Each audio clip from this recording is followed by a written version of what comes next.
Students, आज हम लोग स्टैंडर्ड 11th में चैप्टर 5th में औसत खर्च और सीमांत खर्च के बीच के संबंध के बारे में पढ़ेंगे।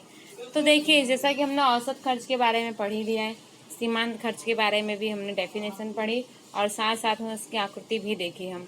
ठीक है, तो आज हम देखेंगे कि दोनों के बीच संबंध क्या है। तो औसत खर्च जो है यह प्रति इकाई औसत उत्पादन खर्च है। आपको एक नंबर में पूछ सकता है कि औसत खर्च क्या है, तो औसत खर्च एक प्रति इकाई औसत उत्पादन खर्च है। और सीमांत खर्च या सीमांत इकाई उत्पादित करने का खर्च है। उत्पादक लंबी अवधि में उत्पादन चालू रखने का निर्णय तभी लेता है जब उसे प्राप्त वस्तु की कीमत औसत खर्च से अधिक हो। क्या कह रहा है, जो उत्पादक है, जो वस्तु का उत्पादन करने वाला व्यक्ति है, वो लंबी अवधि में उत्पादन तभी चालू रखेगा जब उसे जो मिलने वाला लाभ है वो वस्तु की कीमत औसत खर्च से अधिक होगी तब। और उसके बाद में कम अवधि में क्या होगा, उत्पादन चालू रखने का निर्णय तब लेगा जब उसे वस्तु की कीमत सीमांत खर्च से अधिक हो तब। इस प्रकार उत्पादन संबंधी निर्णय लेने में औसत और सीमांत खर्च के ख्याल क्या होते हैं, बहुत ही इम्पॉर्टेंट होते हैं। इसे हम एक आकृति और तालिके के अनुसार समझेंगे कि हम कैसे कह सकते हैं कि जो औसत खर्च और सीमांत खर्च के बीच में संबंध हमें देखने को मिलता है। तो आप देख सकते हैं जो तालिका है, इस तालिके में आपको दिख रहा है उत्पादन, दिख रहा है प्रति इकाई में, कुल खर्च रुपए में दिख रहा है आपको, टोटल कॉस्ट जिसे हम कहते हैं, औसत खर्च है जिसे हम कहते हैं एवरेज कॉस्ट, और सीमांत खर्च है जिसे हम कहते हैं मार्जिनल कॉस्ट। ठीक है, इस तरह से आप आकृति को देख सकते हैं। अब इसमें देखिए जो है उत्पादन 1 2 3 4 5 6 7 है, कुल खर्च है 20 25 20 35 45 60 85 115 150। औसत खर्च है 20 17.5 15 15 17 19.2 21.5 उसके बाद में सीमांत खर्च है जहाँ पर उत्पादन इकाई एक है उत्पादन का, जहाँ पर इकाई का एक ही उत्पादन है वहाँ पर सीमांत खर्च कुछ नहीं है। फिर जब उत्पादन बढ़ रहा है तब मार्जिनल कॉस्ट जो है 15 10 15 25 30 35 इस तरीके से आपको देखने को मिलेगा। ठीक है, अब इसे हम आकृति में समझें।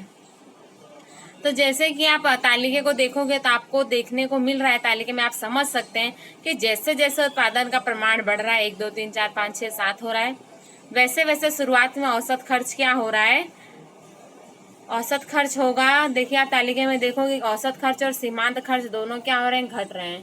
पहले 20 है, औसत खर्च 20 है, फिर 17.5 है, फिर 15 है, फिर 15 है, फिर 17 है, फिर 19.2 है, फिर 21.5 है। इस तरीके से औसत खर्च और सीमांत खर्च क्या हो रहा है, दोनों घट रहा है, जिसे हम कहते हैं कि ये बढ़ते उत्पादन की दर का नियम है। जिसका कारण क्या है, बढ़ते उत्पादन की दर का नियम, कि उत्पादन बढ़ रहा है और औसत खर्च और सीमांत खर्च घट रहा है, इसलिए हम कहते हैं कि बढ़ते उत्पादन की दर का नियम लागू होता है। लेकिन जहाँ पर उत्पादन की चौथी इकाई है, मतलब जहाँ पर उत्पादन 4 है, वहां पर औसत खर्च और सीमांत खर्च क्या है, दोनों समान है।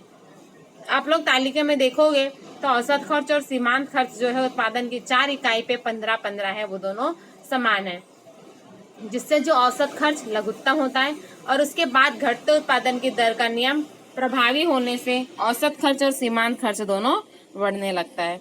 इसे हम आकृति में समझेंगे कि ओ एक्स अक्ष पर उत्पादन का प्रमाण है, ओ वाई अक्ष पर औसत खर्च है और सीमांत खर्च है। ठीक है, दोनों के बीच का संबंध है, आप देख सकते हैं तालिके में। अब देखिए हम देखते हैं कि आकृति को कैसे समझना है। तो देखिए जब उत्पादन का प्रमाण, अभी हम देखेंगे एवरेज कॉस्ट की आकृति को देखेंगे, औसत खर्च रेखा की आकृति को देखेंगे कि जब उत्पादन का प्रमाण 1 है तब औसत खर्च कितना है, 20। ठीक है, तो आप देख सकते हैं कि देखिए आप आकृति को बहुत ही ध्यानपूर्वक देखिएगा। उसके बाद में हम यहाँ समझते हैं कि ये जब ये उत्पादन का प्रमाण क्या है, 1 है, तब जो औसत खर्च है वो कितना है, 20, ये रहा। फिर उसके बाद में जब उत्पादन का प्रमाण 2 हुआ तब औसत खर्च कितना हुआ, 17.5, ये वाला पॉइंट है, 15 16 17 17.5 है। फिर उसके बाद में जब उत्पादन 3 हुआ, यहाँ पे उत्पादन 3 है तो कितना है, औसत खर्च 15, ये रहा। फिर उसके बाद में जब उत्पादन 4 हुआ तब आपका कितना हुआ, औसत खर्च 15 हुआ, ये रहा जिसे हम सी पॉइंट कहते हैं। फिर जब उत्पादन 5 है यहाँ पे, तब आपका कितना है, औसत खर्च जो है वो 17 है। कितना है, 17। तो ये रहा आपका 17। उसके बाद में जब आपका उत्पादन का प्रमाण 6 हो जाएगा, तब हमारा जो एवरेज कॉस्ट है वो कितना हो जाएगा, 19.5। मतलब कि ये जो 20 वाला एरो है थोड़ा सा उसके नीचे। उसके बाद में जब उत्पादन यहाँ पे 7 है यहाँ पे, तब क्या है, एवरेज कॉस्ट कितना है, 21.5। मतलब कि 20 से थोड़ा सा ऊपर ये 21.5 वाला है। ये सभी को बिंदुओं को जोड़ते हुए रेखा जो हमें मिलेगी वो एवरेज कॉस्ट हमें देखने को मिलेगा, या हम उसे एवरेज कॉस्ट कहते हैं। इसी तरीके से अगर हम मार्जिनल कॉस्ट के बारे में पढ़िए, मार्जिनल कॉस्ट है, क्या है मार्जिनल कॉस्ट। तो मार्जिनल कॉस्ट पे जब उत्पादन का प्रमाण 1 था, जब यहाँ पे देखिए 1 है, तो क्या हो रहा है, यहाँ पे कुछ भी नहीं, मतलब कि डैश जहाँ पे हमें दिया हुआ है सीमांत खर्च डैश है, ठीक है। फिर जब उत्पादन का प्रमाण 2 है, तो हमारा जो मार्जिनल कॉस्ट है कितना है, 15 है। तो ये 15 पर क्या हुआ, एक बिंदु बनाई गई है। उसके बाद में जब उत्पादन का प्रमाण 3 है, मतलब 2 और 4 के बीच में यहाँ जहाँ 3 है, तो यहाँ पे कितना देखने को मिल रहा है आपको, 10। तो ये जो मार्जिनल कॉस्ट है ये 10 है, ठीक है। फिर जब उत्पादन का प्रमाण बढ़ के 4 हुआ, तब आपका मार्जिनल कॉस्ट कितना है, 15। ये देखिए 15। तो यही एक ऐसा पॉइंट है, ये एक ऐसा पॉइंट है जहाँ पे मार्जिनल कॉस्ट और एवरेज कॉस्ट दोनों क्या है, समान हमें देखने को मिलती है। उसके बाद में जब उत्पादन का प्रमाण 4 से 5 हो रहा है, तब एवरेज मार्जिनल कॉस्ट कितना हो रहा है, 25 हो रहा है।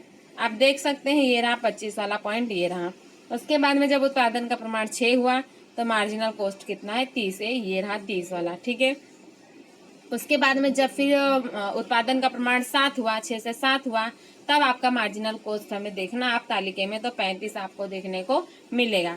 तो इस तरीके से इन बिंदुओं को जोड़ते हुए आपको मार्जिनल कॉस्ट रेखा मिलेगी, जिसे देखने पे हम कहते हैं कि एवरेज कॉस्ट की रेखा मार्जिनल कॉस्ट से हमेशा नीचे की तरफ आपको देखने को मिलेगी, ठीक है। तो देखिए संबंध है सीमांत खर्च लेस देन औसत खर्च, या marginal cost less than average cost. शुरुआत में क्या होता है, औसत खर्च घटता है जैसा हमने देखा पहले, और सीमांत खर्च भी घटता है।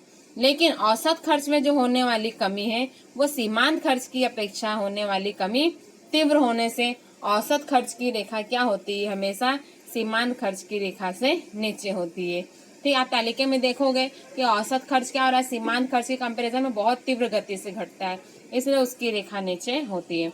फिर सेकंड है कि सीमांत खर्च और औसत खर्च क्या है, दोनों इक्वल है, ठीक है। क्या है, इक्वल। मतलब कि ये कोई एक ऐसा पॉइंट आता है, वो पॉइंट कौन सा था, जहां जब उत्पादन का प्रमाण 4 था, तब क्या था, औसत खर्च और मार्जिनल कॉस्ट, एवरेज कॉस्ट और मार्जिनल कॉस्ट दोनों क्या था, 4 था, और औसत खर्च और मार्जिनल कॉस्ट 15-15 था। तो क्या मतलब यहाँ पर औसत खर्च और मार्जिनल कॉस्ट या सीमांत खर्च और औसत खर्च क्या है, न्यूनतम है, और एक दूसरे को प्रतिच्छेदित करते हुए ऊपर की ओर जाती है। तो वही एक पॉइंट है जहां पर दोनों एक समान होते हैं। उसके बाद में सीमांत खर्च और औसत खर्च है marginal cost greater than average cost. तो जब सीमांत खर्च की रेखा औसत खर्च की रेखा को प्रतिच्छेद कर देते हुए ऊपर की ओर जाती है, तब दोनों खर्च में वृद्धि होती है। और जब दोनों खर्च में वृद्धि होगी तो क्या होगा, होने वाली जो वृद्धि है वो वृद्धि की अपेक्षा सीमांत खर्च में क्या होगा, तीव्र वृद्धि होगी।